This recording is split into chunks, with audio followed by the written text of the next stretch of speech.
professional assignment is to create an inverted pyramid story using some facts and information you gather from a number of interviews.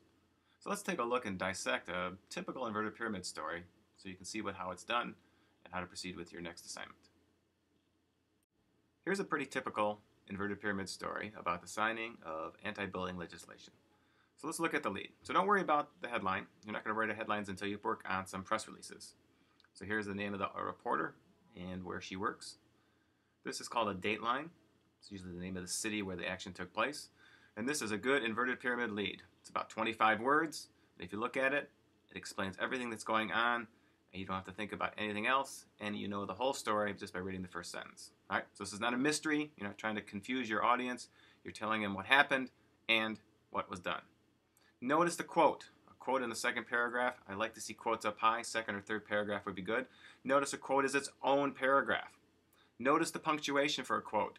A comma, close quote mark, Snyder, and the word said. Use the word said in all your stories from here on out. Don't use exclaimed or reported or retorted or added or anything like that. Just use said. Right? Period, and then the rest of the quote. Right? Third paragraph explains what happens. Fourth paragraph, another quote. Again, look at the punctuation. Look where the attribution is. It's not at the beginning. Snyder said, I was a victim of bullying. Snyder said, I'm very proud to be part of this. Okay? Put the attribution either in the middle or at the end. The quote should stand alone in its own paragraph. Notice these are one-sentence paragraphs, so again, a little different than English class. More information down here.